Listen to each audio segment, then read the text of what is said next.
Lately, there's been this quiet sadness around Princess Beatrice that tugs at the heart.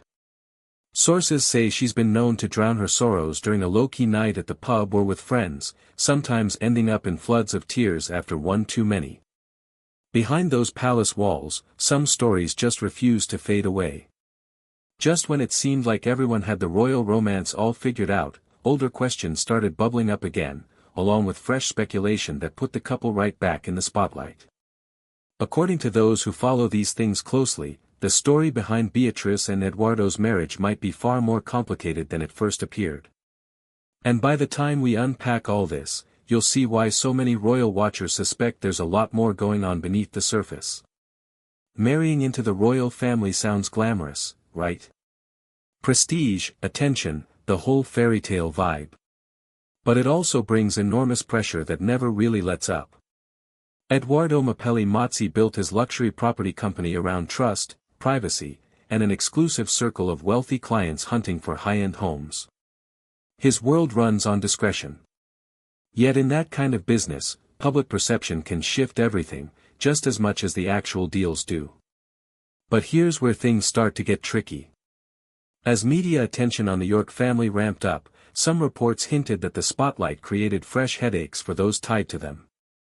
Clients grew cautious, headlines drifted from business toward royal drama, and suddenly the pressure was on. Husbands in these situations often feel it the most.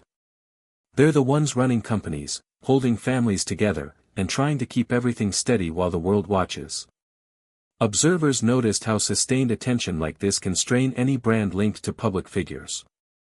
Behind the scenes, it sparked some tough conversations about loyalty to family versus the hard realities of an international business. For Beatrice, staying close to her family has always been a priority. Edoardo, meanwhile, had to focus on projects and clients scattered across countries. Things got even more intense when he started spending longer stretches in the United States for work. His team called it pure business, but the timing raised eyebrows. Beatrice stayed in Britain during a wave of public scrutiny, and suddenly those separate schedules became the main topic. Some saw it as professional necessity. Others wondered if something deeper was at play. She had taken her time getting to know him before marriage, approaching it thoughtfully, unlike some quicker leaps in royal circles. But was Edoardo simply protecting his livelihood, or had the constant spotlight started weighing on their personal life too? That question hung in the air, refusing to go away. As chatter grew louder, Edoardo did something unusual. He stepped out publicly to address the rumors. For a family that famously follows the rule of never complain, never explain, this felt like a big departure.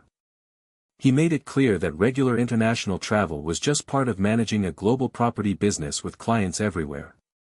But instead of quieting things down, his words kept the story alive and fueled even more debate.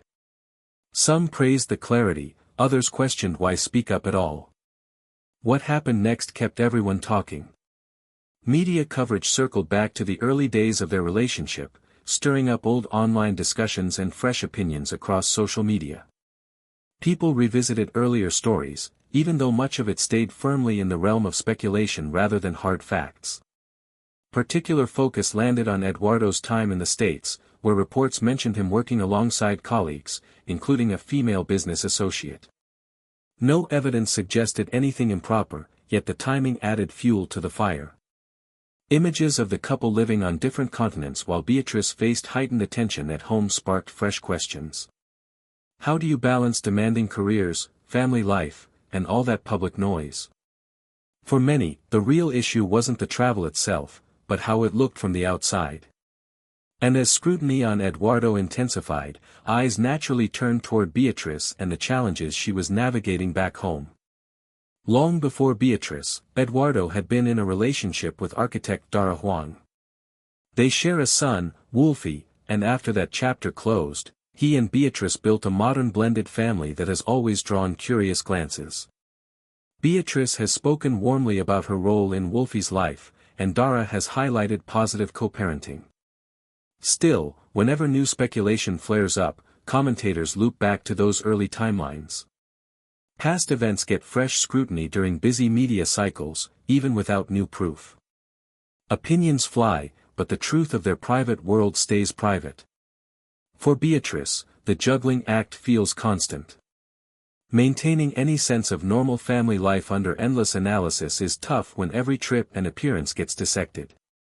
Meanwhile, attention has also drifted toward her sister, Princess Eugenie. The two have always been close, yet they've charted noticeably different paths through public life. Eugenie has leaned into a quieter approach, focusing on family with Jack Brooksbank while keeping a career outside full-time royal duties. She makes fewer appearances, mostly for big family moments or chosen causes, which has helped shield much of her life from constant headlines. Beatrice, on the other hand, shows up at major royal events alongside other family members. That visibility means she often carries a heavier public load, especially when York family stories resurface. Isn't it fascinating how the same family background can shape two sisters so differently? Some observers say Eugenie's lower profile has spared her some of the intense heat, while Beatrice's more visible role naturally draws brighter lights. These contrasting paths keep sparking comparisons and conversations about how each handles the unique pressures of their world. On the practical side, Beatrice and Edoardo split time between their Cotswolds home and accommodations at St. James's Palace. Changes in royal housing and bigger talks about the monarchy's future have everyone wondering what lies ahead for extended family members who aren't full-time working royals. Discussions about independence, security, and finances add another layer of uncertainty. Whatever the future holds, many believe the real test might not be today's media storm, but how the monarchy evolves overall. As ideas swirl about a more streamlined royal family, questions arise about support for those on the edges. For Edoardo, whose luxury property work depends on reputation and steady client relationships, keeping business separate from royal drama is key. Markets fluctuate, after all. Beatrice continues balancing family duties with the extraordinary scrutiny that comes with her position. Public photos and reports paint one picture, but they rarely capture the full story. Like any couple with busy lives, they face the same struggles of careers, kids, and keeping things steady. Being linked to the royal family brings real opportunities, yet the microscope never turns off. Every trip, every event, every quiet moment gets examined far more than it would for most people. So this leaves us with plenty to think about. As the monarchy keeps changing, should extended family members step toward greater independence, or should some traditional support stay in place? The answer isn't simple, and it touches on what the royal family might look like years from now. What do you make of it all? The pressures, the public eye, the private realities. Drop your thoughts in the comments. These stories remind us why royal lives continue to captivate us. There's glamour on the surface, but underneath, it's very human, with all the love, challenges, and choices that come with it. And who knows what the next chapter might bring for Beatrice and Edoardo.